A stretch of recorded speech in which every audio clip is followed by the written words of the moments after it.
নমস্কার দর্শক বন্ধুরা, আজকে আপনাদের কোভিড ইনফেকশন নিয়ে কিছু কথা বলবো। আপনাদের মনে হয়তো আশঙ্কা দেখা দিয়েছে যে কোভিড হয়তো আবার নতুন করে আসতে চলেছে এবং আশঙ্কাটা খুব অমূলক নয়, কেননা অলরেডি ইন্ডিয়ার 9টা স্টেটে কিন্তু কোভিড চলে এসেছে এবং সেগুলো হচ্ছে ধরুন কেরালা, দিল্লি, গুজরাট, রাজস্থান, কর্ণাটক, তামিলনাড়ু, সিকিম, ইভেন সিকিম, গুজরাট, এরকম 9টা স্টেটে কিন্তু করোনা চলে এসেছে এবং পশ্চিমবঙ্গে কোভিড পজিটিভ আরসিটিআর পজিটিভ কেস কিন্তু 3টে পাওয়া গেছে। এ বিষয়ে বলি যে 12 মে 2015 যেখানে কেস সংখ্যা ছিল 19 মেতে সেই কেস সংখ্যাটা গিয়ে দাঁড়িয়েছে কিন্তু 257। সেটা ইউনিয়ন মিনিস্ট্রি অফ হেলথ দ্বারা প্রকাশিত খবর। তাহলে দেখা যাচ্ছে যে আমাদের ইন্ডিয়াতে এই কোভিডের সংখ্যা কিন্তু প্রাদুর্ভাব আগের থেকে কিন্তু বেড়েছে এবং বাড়ছে। তবে এই ব্যাপারে আপনাকে বলতে পারি যে এক্সপার্টরা এই ভাইরাসটা স্টাডি করে দেখেছেন যে এই ভাইরাসের মারণ ক্ষমতা কিন্তু খুব একটা বেশি নয় এবং সাধারণত ইনফেকশনগুলো হচ্ছে এই upper respiratory tract infections, lower respiratory tract infections অত বেশি হচ্ছে না এবং এটা আগের থেকে অনেক মাইল্ড। এর একটা কারণ হতে পারে যে যে আমাদের আগে যে কোভিড ইনফেকশনসগুলো হয়েছিল তার জন্য এবং আমরা যে ভ্যাকসিনেশন নিয়েছিলাম তার জন্য আমাদের মধ্যে একটা বডি ইমিউনিটি গ্রো করেছে, যেটাকে আমরা চিকিৎসা পরিভাষায় বলি হার্ড ইমিউনিটি। এই হার্ড ইমিউনিটি তৈরি হওয়ার জন্য কমিউনিটির মধ্যে একটা ইনহেরেন্ট রেজিস্ট্যান্স গ্রো করেছে, ফলে এই ভাইরাসগুলো বেশি কাবু করতে পারছে। কিন্তু মানে দেখা গেছে যে যেসব পেশেন্টদের বয়স 6 বছরের নিচে এবং 65 ইয়ার্সের বেশি বা ইমিউনো কম্প্রোমাইজ স্টেট বা যারা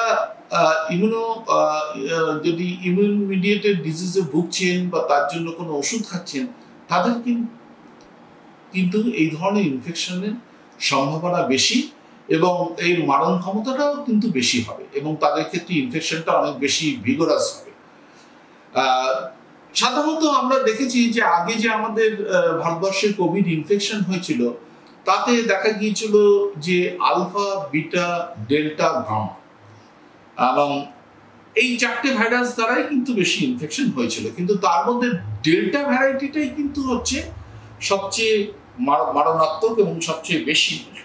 এবং তারপর যে আমাদের বিভিন্ন ধরনের ভাইরাস ইনফেকশনসগুলো এখন প্রিভ্যালেন্ট হচ্ছে তার মধ্যে যে ভ্যারাইটি হচ্ছে এলপি 0.8.1, এটা 75%, এবং এক্সসিসি, এক্সসিভি এই যে ভ্যারাইটিগুলো আছে, এক্সএফসি, এগুলো 7% to 8%, 7% to 8% এইভাবে রয়েছে। তাহলে ম্যাক্সিমাম ভ্যারাইটিটা হচ্ছে কিন্তু এলপি 0.8.1 এবং হংকংয়ে যে ভ্যারাইটিটা দেখা গেছে সেটা হচ্ছে এনবি 1.8.1 এবং সেটা কিন্তু দুটো ভাইরাসের কম্বিনেশনে আপনাদের তৈরি, যেমন এসডিভি এবং জেন.1, সেটা evolving from XBB and BA.2। এইসব ভাইরাসের স্ট্রেনগুলো কিন্তু নতুনভাবে আমাদের মধ্যে কিন্তু আসছে এবং এক্সপার্টরা এইসব ভাইরাসের স্টাডি করে দেখেছেন যে এইসব ভাইরাসের মারণ ক্ষমতা কিন্তু ডেল্টা ভাইরাসের থেকে অনেক কম এবং এটা কিন্তু ভয়াবহ কিছু নয়। তাহলে আপনাদের এই কোভিড থেকে আমাদের সতর্কতা যেগুলো আপনারা অবলম্বন করবেন সেগুলো হচ্ছে এই যে যদি আপনাদের মধ্যে এরকম সর্দি, কাশি, জ্বর, ডায়রিয়া, এক্সট্রিম ফ্যাটিগেবিলিটি এইসবগুলো যদি হয় তাহলে কিন্তু ডাক্তারবাবুর পরামর্শ নেবেন এবং ডাক্তারবাবু যদি আপনাদের কোভিড টেস্ট করতে বলেন তাহলে অবশ্যই করবেন এবং যদি সেটা পজিটিভ হয় তাহলে কিন্তু ডাক্তারবাবু যে অ্যাডভাইসগুলো দেবেন সেগুলো ফলো করবেন, বাইরে বেরোবেন না, কমিউনিটির পাশে মিশবেন না এবং আপনারা কিন্তু এই N95 দেখুন, এই যে দিসটা, এটা ইউএসএ স্ট্যান্ডার্ড, আমরা N95 বলি, আর KC95 যেটা সেটা চায়না স্ট্যান্ডার্ড। এই ধরনের মাস্ক কিন্তু ব্যবহার আপনাকে করতে হবে। এটা ডিসপোজেবল মাস্ক, একবার ব্যবহার করেই কিন্তু আপনাকে ফেলে দিতে হবে, আপনি বারবার ব্যবহার করতে পারবেন না।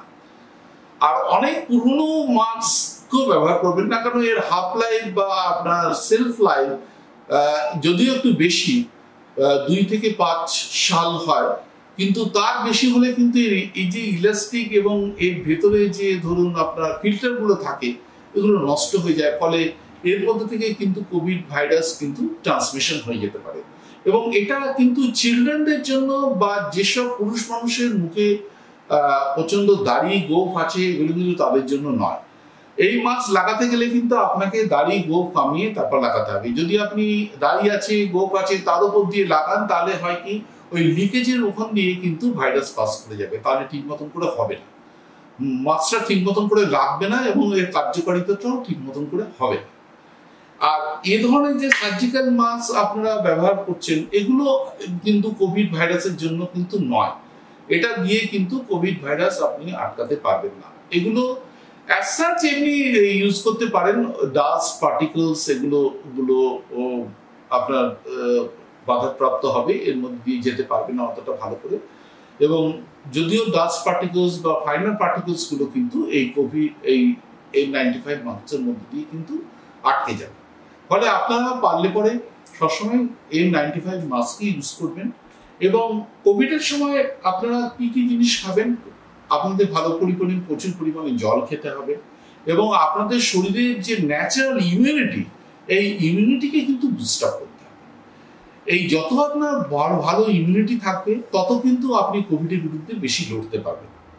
আমরা দেখেছি আগে কোভিড ইনফেকশন গ্রামেও হয়েছিল, আবার শহরেও হয়েছিল, কিন্তু গ্রামের লোকদের কিন্তু খুব একটা বেশি কাবু করতে পারেনি। তার কারণ গ্রামের লোকরা খুব ন্যাচারাল ফুড প্রোডাক্টস খান, ফাইবার রিচ ফুড প্রোডাক্টস খান, এবং তার মধ্যে আপনার ভেজাল জিনিসটা তুলনামূলকভাবে কম থাকে, ফ্রেশ জিনিসগুলো খান, ফলে তাদের মধ্যে বডি ইমিউনিটি পাওয়ারও কিন্তু অনেক বেশি। এবং এই ইমিউনিটি পাওয়ার বুস্ট আপ করার জন্য আপনাকে প্রচুর পরিমাণে ফল খেতে হবে, তার মধ্যে অ্যান্টি অক্সিডেন্টস আছে এবং natural body buildings vitamins, minerals, trace elements এগুলো ভালো পরিমাণে আছে। ভালো পরিমাণে নাট খেতে হবে, নাটের মধ্যে যেগুলো বাদামের মধ্যে সবচেয়ে ভালো হচ্ছে অ্যালমন্ড এবং ওয়ালনাট এবং পিস্তা যেগুলো আমরা বলি, এই 3টে বাদামের মধ্যে যে কোনো একটা বাদাম আপনি খেতে পারেন। আপনাকে হাই প্রোটিন রিচ ডায়েট খেতে হবে, কেননা আমাদের বডিতে যে ইমিউনোগ্লোবুলিন গুলো তৈরি হয়, যারা ভাইরাস এবং ব্যাকটেরিয়ার বিরুদ্ধে লড়ে, তারা কিন্তু বেশিরভাগ কিন্তু প্রোটিনই। ইমিউনোগ্লোবিন কিন্তু একটা প্রোটিনই, ফলে আপনার শরীরে যদি প্রোটিনের অভাব হয়, তাহলে কিন্তু আপনি কিন্তু কোভিড ভাইরাসের বিরুদ্ধে লড়তে পারবেন না। আপনাকে ভালো পরিমাণে জল খেতে হবে। প্রোটিন রিচ খাবারের মধ্যে অবশ্যই ডিম খাবেন, ডিম খুব ভালো, এবং সেটা যদি ধরুন দেশি ডিম হয় বা পাস্তুরাইজড ডিম হয় তাহলে আরো ভালো, কেননা কমার্শিয়াল ডিমের মধ্যে প্রচুর পরিমাণে কেমিক্যালস এবং পেস্টিসাইড বিভিন্ন ধরনের থাকে, কেমিক্যালস থাকে, ফলে যেটা স্বাস্থ্যের পক্ষে অতটা উপদায়ী নয়। দেশি ডিম মানে মাঠে চড়া মুরগি বা হাঁস তাদের ডিম, বা ধরুন পাস্তুরাইজড ডিম, এই ডিমগুলো বেশি ভালো। আর মাঝে মধ্যে আপনারা গ্রাস ফিড মিট আপনারা খেতে পারেন, কারণ মিট সবসময় খারাপ না, কিন্তু দেখা গেছে যে এতে ওমেগা 3 বা ওমেগা 6 ফ্যাটি অ্যাসিড খুব একটা বেশি অল্টারেট না। কিন্তু প্রসেস মিট খাওয়া যাবে না, প্রসেস ফুড, ফাস্ট ফুড এগুলো বেশি খাওয়া যাবে না। ফাইবার রিচ ফুড খাবেন, জল ভালো করে খাবেন, এক্সারসাইজ করবেন। এক্সারসাইজ করলে আপনার বডি ইমিউনিটি পাবে, এবং সেই এক্সারসাইজটা আপনি আইসোটনিক এক্সারসাইজ বা আইসোমেট্রিক এক্সারসাইজ, 2 ধরনের এক্সারসাইজ আছে। এরোবিক এক্সারসাইজ করবেন, সপ্তাহে 2 দিন হাই ইন্টেন্সিটি এক্সারসাইজ করবেন। হাই ইন্টেন্সিটি এক্সারসাইজে বডি ইমিউনিটি বুস্ট আপ এবং মাইটোকন্ড্রিয়াল বুস্ট আপটা আরো বেশি হয় এবং বডি ইমিউনিটিটা আরো ভালো হয়। এইগুলো ফলো করে চলবেন। আর যখনই কোনো কোভিড কেস আপনাদের সাসপেক্ট মনে হবে, তাকে সেই যদি হসপিটালে বা ডাক্তারের কাছে নাও যায়, সোসাইটির তরফ থেকে, কমিউনিটির তরফ থেকে আমাদের দায়িত্ব তাকে হসপিটালমুখী করা এবং সেই যাতে চিকিৎসকের পরামর্শ নেয় তার জন্য তাকে উপদেশ দেওয়া এবং তাকে মোটিভেট করা। আবার আপনাদের কোনো প্রবলেম হলে বা কোনো ধরনের এই ধরনের অসুবিধার সঙ্গে সঙ্গে হসপিটালে যাবেন এবং ডাক্তারবাবুর পরামর্শ নেবেন, ডাক্তারবাবু যেভাবে বলে সেভাবে চলবেন।